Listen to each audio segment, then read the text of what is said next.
What's up, guys? The MMA Junkie Twitter mailbag is back, November 6th edition. A lot to talk about, a lot of great questions.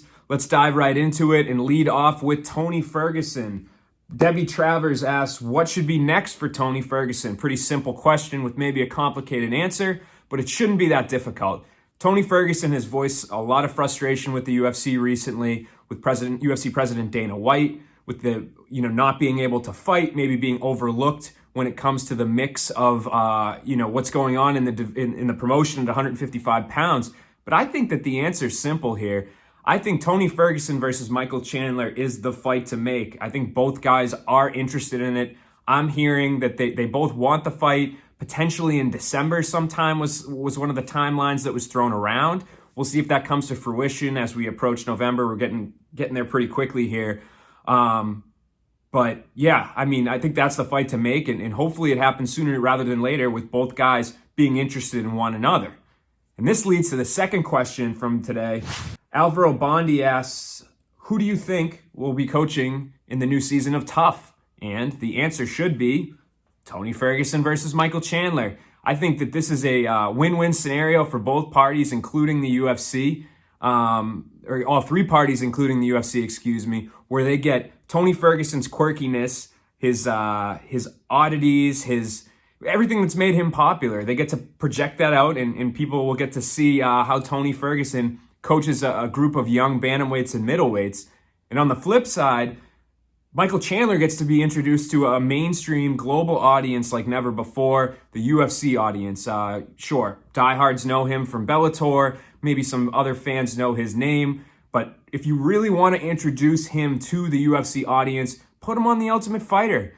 Sure, the show's not what it used to be, and maybe they don't have as many viewers, but it's a perfect opportunity for both guys. So that's what I'd like to see happen. Michael Chandler, Tony Ferguson, The Ultimate Fighter, just a no-brainer. Sticking on the topic of Tough, Zane Bando asks, which is the better product, Tough or Dana White's Contender series? Why, and do you think Tough will stay around for the long haul? To answer your second question first, I didn't think Tough would be around this long to begin, period. I didn't think it would be coming back. I know UFC President Dana White has always said that it would come back, but I'm more of a see it to believe it kind of guy. And to me, Tough doesn't really fit in to the landscape right now of the programming. And a big reason of that is because Dana White's Contender Series has shown that you can have a method of introducing prospects into the public eye, having people get to know them, and signing the ones that are most worth your time without having to do a reality series, without having to have guys live in a house, without having pre-recorded fights that people won't see for months. So I think Dana White's Contender Series has just been a 2020 version of an old idea. So, it's interesting that they're bringing it back. I'm interested to see if they have a twist on it. Maybe the fact that people haven't seen The Ultimate Fighter recently will make them be more willing to go back. We've had a break from it. We've had time to have The Ultimate Fighter out of our lives. So when it comes back, there's obviously more interest. I've been asked a ton of questions about it, so people are talking about it. But, Dana White's Contender Series is the way to go. This week's episode was a perfect example of that. 4 fights, in and out, usually 5, but 4 this week, in and out, knockouts, people fighting for contracts, and then they're on the roster.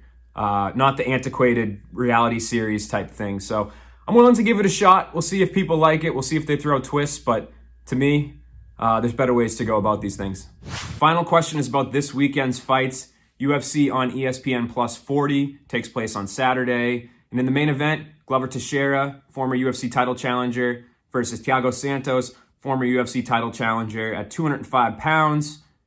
Not for the next shot at Jan Blachowicz. Israel Adesanya has that. So what does it mean for those fighters? Jack Duffy is wondering, what do they do with the winner of Santos versus Izzy? He says it will be a bummer to see Glover sidelined at 41 in a number one contender spot. In the day and age of super fights, it doesn't really matter what you've done as a contender. Israel Adesanya has that fight because it's a bigger fight.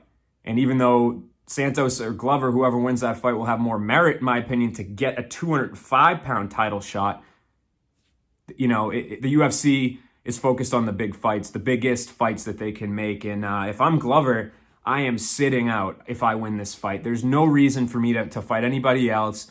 The winner of Yuri versus Dominic Reyes, I don't think that, I wouldn't be interested in that. He's, like you said, he's 41, so this is his shot. If he gets this close, if he's in that number one contender spot after this weekend, in terms of the rankings, I would sit out.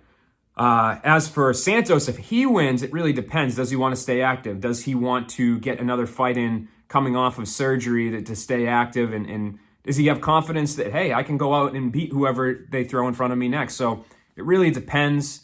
But yeah, I guess for now, they're going to be on the shelf, and that really sucks.